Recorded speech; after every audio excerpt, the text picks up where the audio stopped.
เขายังขันหน้าได้ตั้งขนุนเนี่ยตื้อไว้ยังผ่านผ่านว่าตั้งขนุนเนี่ยเดี๋ยวมันช่วยเขาจับเอวนะขันหน้าไปถ้าได้ผ่านขันไม่ได้มีรถทำไร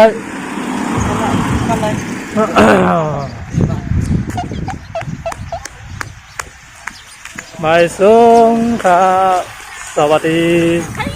เมื่อไหร่ก็เขาขามาดีวัดขาววัดล่องขุน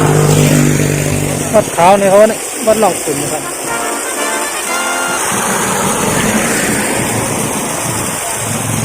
เขาพูดถึงได้พูดมา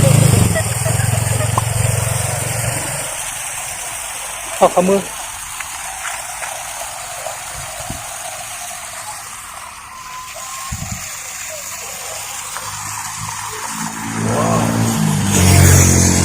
เนี่ยครับเนาะนี่นะครับเดี๋ยวเป็นวัดล่องขุนมึงมีในเมืองเชียงรายนะครับเนาะก็เป็นฝ่ายไทยกับวัดล่องขุนนะครับเนาะพี่น้องใต้เขาอันย้ำมาน้องก็เดี๋ยวว่าวัดขาวนะครับเนาะเนี่ยฮะขาววัดขาวจัดไม่อินขนาดกองอ่อนเป็นคนคนนี้ค่ะคนนี้ค่ะก็ฝ่ายใครมาดีมาพี่ดีราคานะครับเนาะเพิ่งก็เด่นบนนำราคานะครับเอามาขายดีขายเลยด้วยต้องได้บุญขนาดเอาขามาไปตัวจ้องกันนะครับเนาะแล้วก็เดี๋ยวปุ๊บซูเปอร์อินนะครับเนี่ยเดี๋ยวไปเอาเนื้อมันจะเป็นพันข้าวข้าวหูคำข้าวฟังในเดือนข้าวอินคำป้อมาของมันไทยไปแล้วฟัง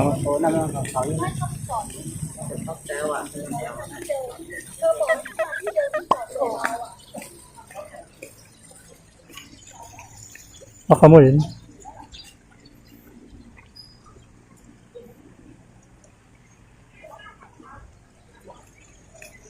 นะครับ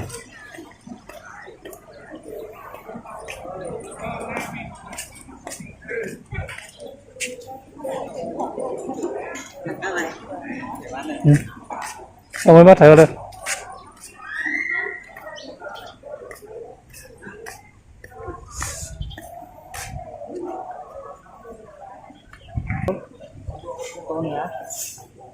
ตึกแต่แค่ห่างอยู่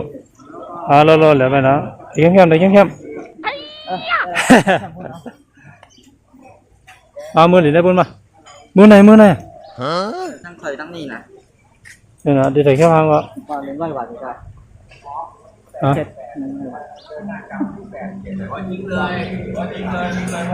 ตัวยาวๆค่ะเนี่ย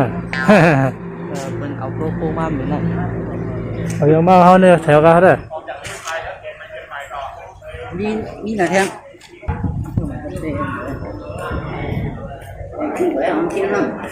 อ๋อจะค้างไว้ก่อนเนี่ย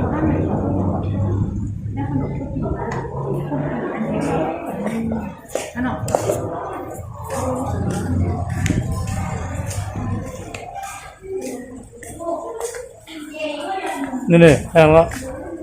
ได้เป็นคนนั้นสร้างมันเนี่ยครับเนาะเนี่ยครับเนี่ยก็ได้เป็นก็อันสร้าง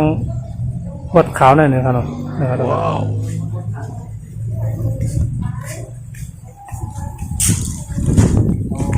บนขาวเนี่ยมาได้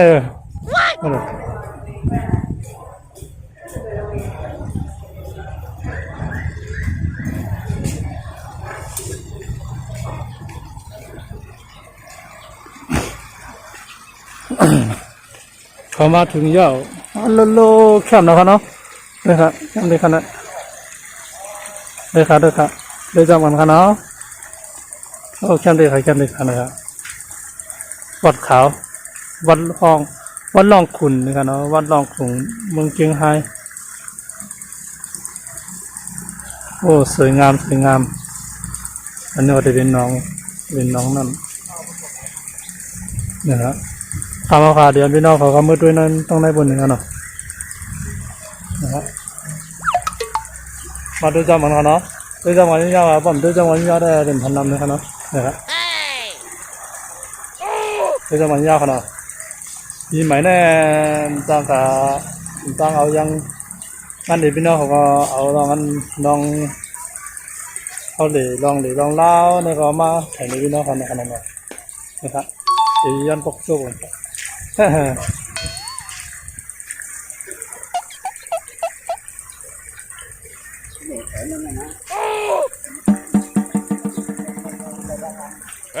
อ๋อนะครับคนมาเหลียก็เดินบ่น้ำนะครับมันมีอยู่ฟองพาสิบนะครับนะครับ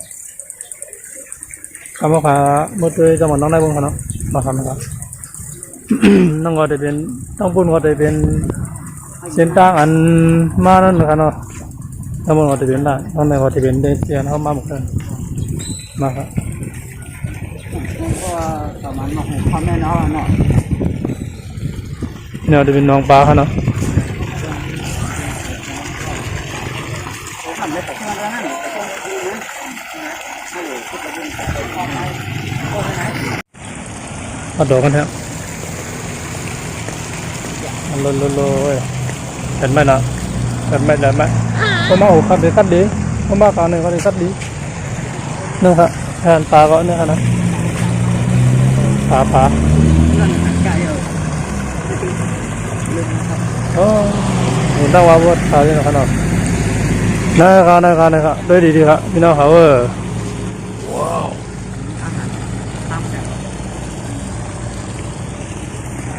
ปลากาอ่อนกามแล้วอ่อนกา มันเป็นขยะกัน อ๋อกินในแคมป์แล้วใส่แค่พังกำนั้นเขาก็ ทำยำมาก เนี่ยครับทำแนวคาเตะฝ่ามือตั้งในปุ่นในขนมโดยจำมันครับโดยจำมันยาวๆมันทานดีอย่างอินมันเลยที่เลือดไม่นะครับมันที่มันตาเสียบกันเนาะนะครับอันนี้ก็ดีบินยังไงนี่แต่พี่น้องเขาเขาพูดขนาดอันนี้ก็ได้เป็นมือหนึ่งขนาดมือหนึ่งนะครับมืออย่างไรนั่นนะนี่เป็นทางนี่ว่าทำบุกไฟนี่โยมืออะไร นาลูก มือนั่นลูกนี่นะมืออะไรเนี่ยขนาดนั้น นาได้11สั้น เนี่ยเนาะแล้วก็ได้เป็นเมืองนรกคำไทยว่าเมืองนรก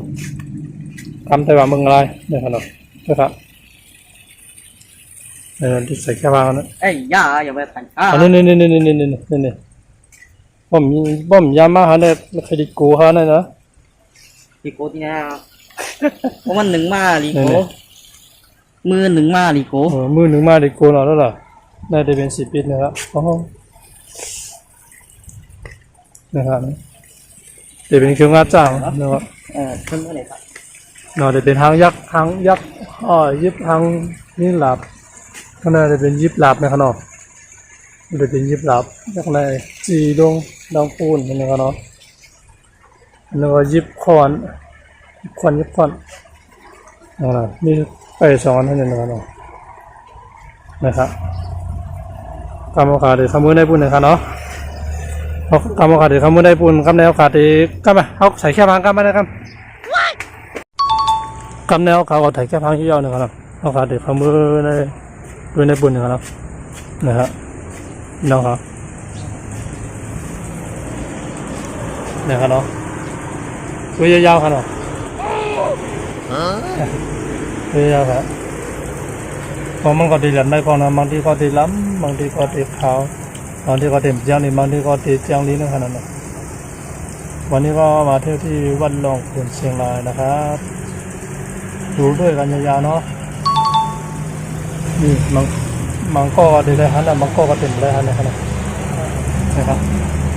มังก็ดียามานะครับมังก็ดียามาดียามคันนี้เป็นเต็มลายนะครับเนาะนะครับทำด้วย ฮะ ถ่ายได้สุดนะให้กับให้อยู่นะ ครับเลยได้บุญดีร่วงกันได้ร่วม ลูกหอเลยปุ้น นั่นแหละกันนั่นแหละ ติดตั้งบุญนั่นปุ้นกับไม่ป้าเลย โอ้มันมีทางลงแล้วนะ มีพี่น้อง มาเลย นี่ต้องจะปีนขันอยู่นะ เบิ่งขาบุญเลย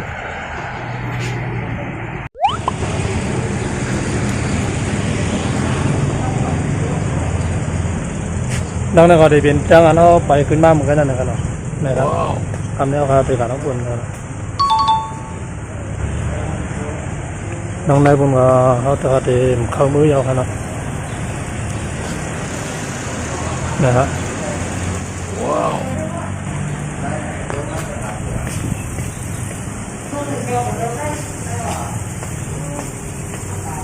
น้องนายผมก็ได้เป็นไม่เกี่ยวนะครับเนาะที่เป็นมาหลุมมาไว้เอามันนู่นเลยครับเนี่ยอ๋อครับนั่นแหละครับทางลงมัน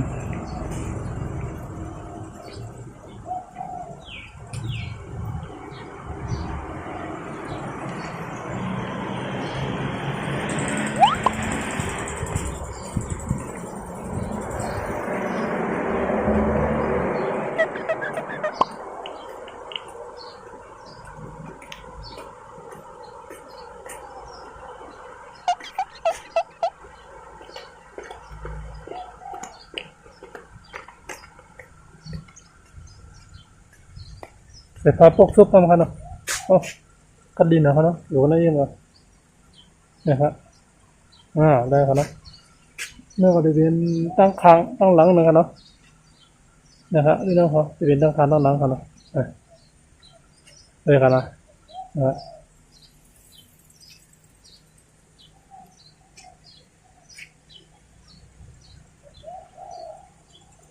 นี่ครับเนาะพันพี่น้องเขาด้วยครับเนาะก็แล้วเขาว่าด้วยเตรียมกันเนาะมันเดือดไหมครับเนาะเดือดไหมมันเดือดไหมนะครับเนาะรู้เป็นรองเท้ามุดครับเนาะต้องผมก็เป็นแถวตีหนึ่ง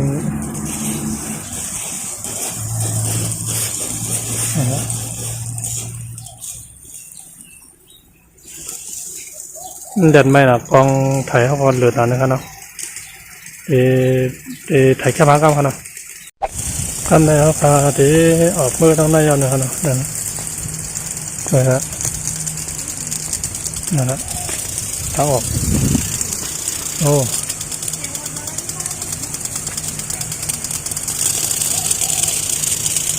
ตัวยาวๆไปเนาะมางานกันนะเดี๋ยวบินมากกว่ามางานกันเลยเนาะวัดล่องขุนเมืองเชียงไฮ้นะครับเนาะวัดขาวนะครับแต่ว่าอย่างมันขาวก็ห้องวัดขาวนั่นขนาดเนาะผมจักซื้อว้าวมาครับ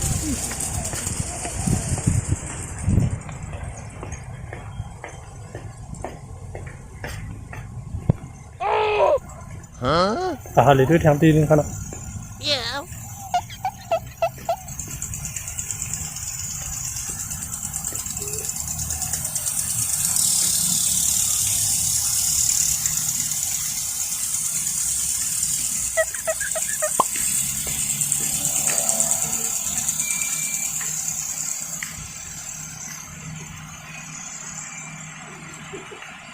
ที่นี่ก็เดินที่ดินนังเดินจอมนะครับที่นี่เนาะหัวดำบุระ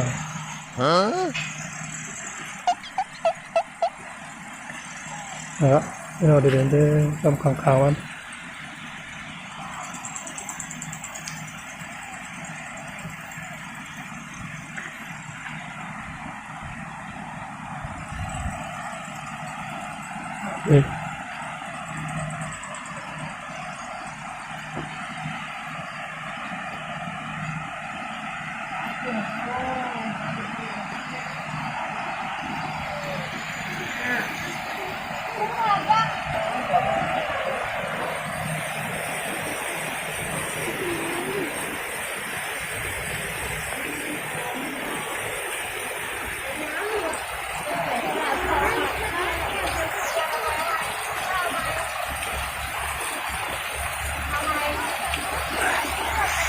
เราจะเป็นดีเทคชั่นทางกันนะเราเป็นเอาข้อหัวไว้ในปุ่นนะ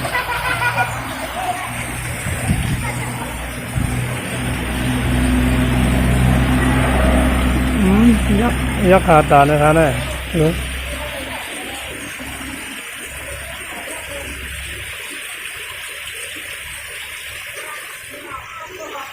น่าจะเป็นดังหลังบ้าน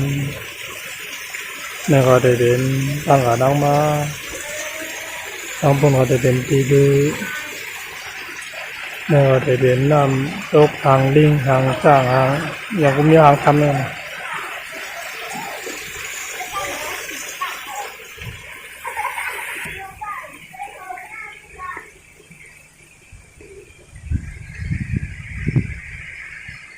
โอ้ยโอ้ยเย็นพอเลย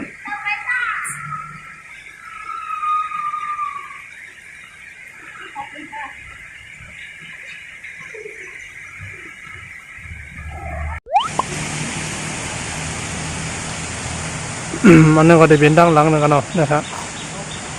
นะครับเนาะหางดีหางงามหางดีตาไว้ขนาดนะครับนี่ได้จะเป็นดังคางดังหลังมัน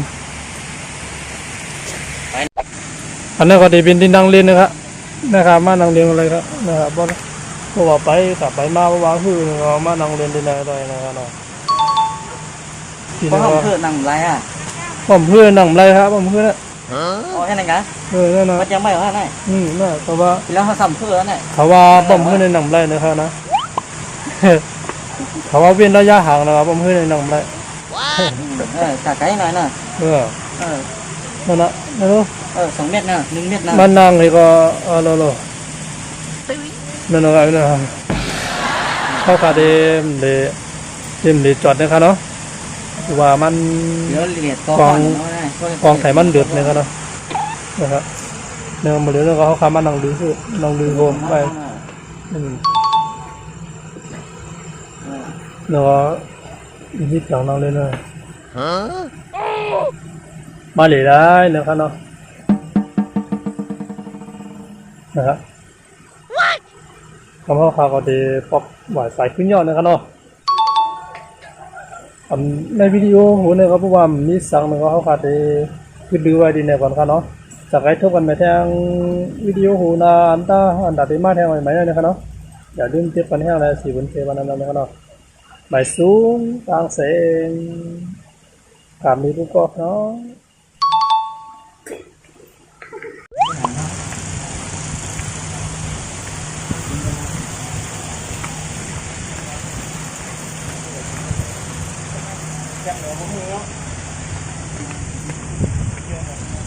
ก่อนเขาเดมือเนี่ยเขาพามาด้วยจอมตังจอมกันว่ามันยาวขาหือมันโทรมาเนี่ยมาออกมาแล้วได้ดู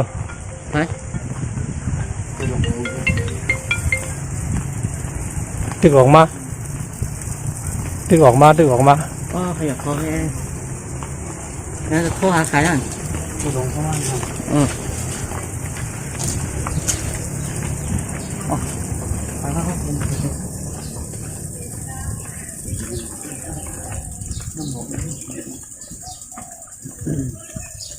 ขาวเลยเหรอ